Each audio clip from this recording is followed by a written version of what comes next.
In the span of about an hour, the Yankees not only added a left-handed reliever in Clayton Andrews, but they also made a free agent addition in Lou Trevino, both of whom will slot into the Yankees bullpen at some point during the season and can certainly be boosts to this pitching staff.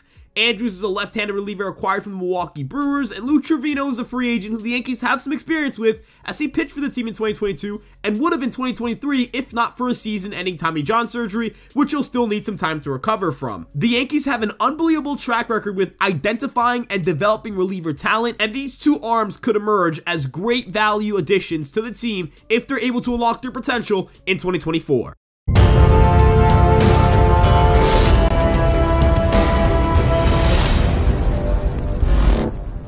Now, before we get into today's video, make sure you guys like, comment, subscribe, and turn on that notification bell, join the Fireside family, and check out our other social media pages on Twitter, Instagram, TikTok, and Facebook. You can also check out EmpireSportsMedia.com for all of your written coverage on your favorite New York sports teams. And without further ado, let's get into today's video. Let's get things started talking about Clayton Andrews. Now, Clayton Andrews is a 27-year-old left-handed reliever, and he was selected in the 17th round of the 2018 draft by the Milwaukee Brewers, has spent his entire professional career with the organization, and is only now beginning an opportunity with a second organization now that the Brewers traded him over to the Yankees. Now, in his brief Major League career, which is only 4 games and 3 1/3 innings pitched, he did have a 27 ERA, which is certainly not good, but in the minor league level, he has been truly excellent, and this past season, he showed a lot of really positive skills that make me believe he could be an impact pitcher for this bullpen. He had a 31.6% strikeout rate and ranked in the 94th percentile in whiff rate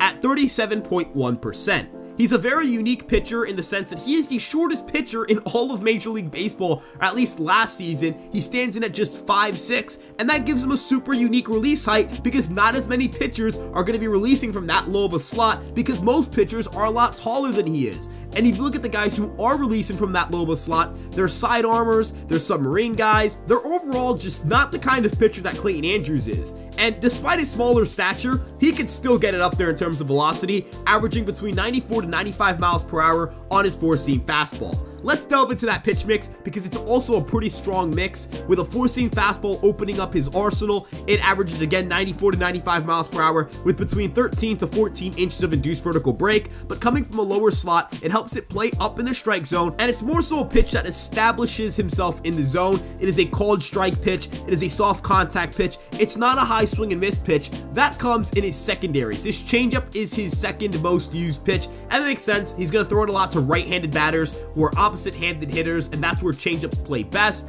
where it has over 10 inches of vertical separation off of his four-seam fastball, generated a whiff rate above 50% last season, and his changeup truly is a great pitch. A lot of arm side action, a lot of movement in general. It comes from, again, a lower release height because of his shorter height. There's a lot of vertical separation off of the four-seamer, and it's overall just a splendid pitch. It really does blend his arsenal well, and it can also keep the ball on the ground with a 45.7% ground ball rate and 79 mile per hour average exit velocity. He's again got an excellent changeup, and this pitch really sets up his at-bats against righties because they simply can't make contact with the pitch. Such a high whiff rate is abnormal, it's unique, and it's not like he's throwing the pitch in zone a lot as well. He's throwing it only in zone 36.9% of the time, which means that batters are chasing a ton against it. They can't make good swing decisions against him, and that's a really good characteristic to have. If batters are swinging at pitches when you throw them out of the zone often, you likely have a very deceptive pitch mix. And with a 16% swinging strike rate,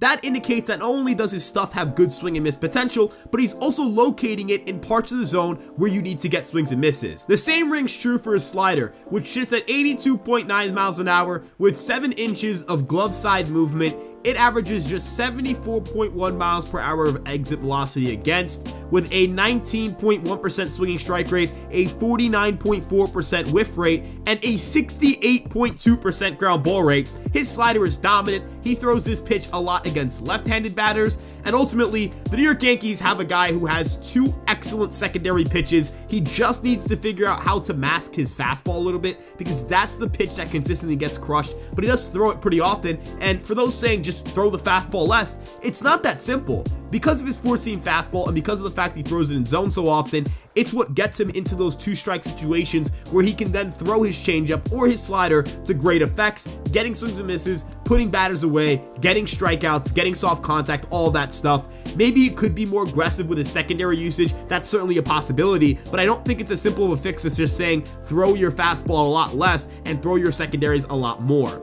It's usually more complicated than that, but overall, I think there's a lot to like here in his profile. I think Clayton Andrews will certainly provide some upside to the Yankee bullpen, and I'm excited to see how the Yankees deploy him and how aggressive they are in his usage this upcoming season, especially considering their lack of left-handed bullpen depth in the organization. They have Nick Ramirez, but outside of that, nobody else in AAA is really going to stand out as a left-handed option, especially considering I believe it's only Nick Ramirez and Clayton Andrews who are on the 40-man roster, are not slated to make the opening day roster, and are left-handed pitchers. The next guy we're going to be talking about is a very familiar face with the Yankee organization, and that's Lou Trivino, who is excellent with the Yankees in 2022 when the Yankees acquired him in the deal that also brought Frankie Montas to New York. He had a 1.66 ERA across 25 outings, and the Yankees brought him back on a deal that has $1.5 million of salary towards a luxury tax for 2024 and a $5 million club option for 2025. So the Yankees will have a choice on whether they'll keep him for that next year, and if he's really good this year or he's good in the second half,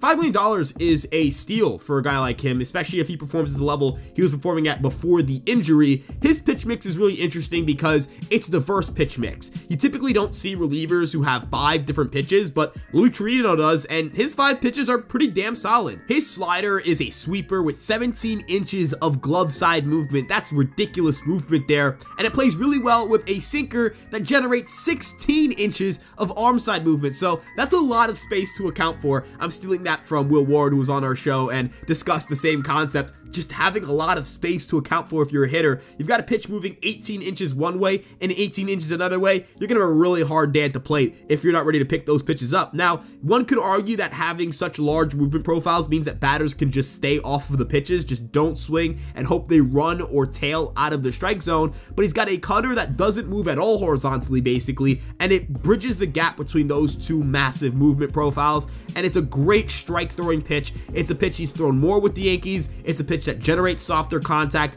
I really like the tweak to throw this pitch more because I just think it's thrown hitters off more. I think that they're more inclined to swing. They're more inclined to see his pitches coming out of his hand and think, all right, this could be a cutter, time to swing. And when they do make contact, they typically don't do damage. Now, his other pitches, his four-seamer and his changeup, work really well to left-handed batters. His four-seam fastball on the surface is a pretty bad pitch. It only generates 13 inches of induced vertical break, and it gets under 2,000 rotations of spin per minute, so it's not a great pitch on the surface, but it does establish the changeup, which generates over 12 inches of vertical separation off of the four-seamer and 16 inches of glove side movement. It's a really good pitch. It's a great spin-killing changeup. It's got a lot of swings and misses against lefties. His arsenal is just really diverse. He throws all of his pitches and mixes them in pretty well. He'll platoon to righties or lefties depending on what the situation is. He'll change his pitch mix up. He'll rely on one pitch more than the other one day or next. He is just a really smart pitcher with a really diverse arsenal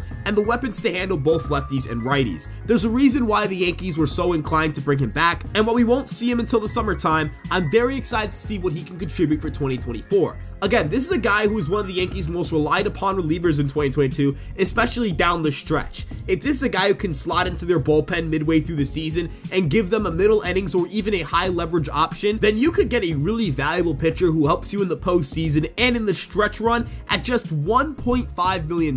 Again, I understand the injury risk is why the price tag is lower. There is obviously the chance he comes back from injury, doesn't look the same, and is a waste, but at $1.5 million, you take that risk any day of the week. And again, you get that second year. It's a club option. They can decline it if he doesn't pitch well, but if he does pitch really well, that's a $5 million reliever addition to your bullpen, and it's not a long-term commitment. So, with that being said, how excited are you guys about these two additions? What do you guys think they'll provide for 2024? Are there any other arms on the market you think the Yankees end up scooping up? We want all of your thoughts in the comment section below. Make sure you guys like, comment, subscribe, turn on the notification bell. We want to thank you guys for sticking through to the end of the video. You guys can check out our other social media pages on Twitter, Instagram, TikTok, Facebook, and of course, this YouTube page. Make sure to check out EmpireSportsMedia.com for all of your favorite New York sports teams and get written coverage there. And I'm Ryan from Fireside Yankees. You can check me out at Ryan Garcia ESM. We'll see you guys in the next one. Peace out.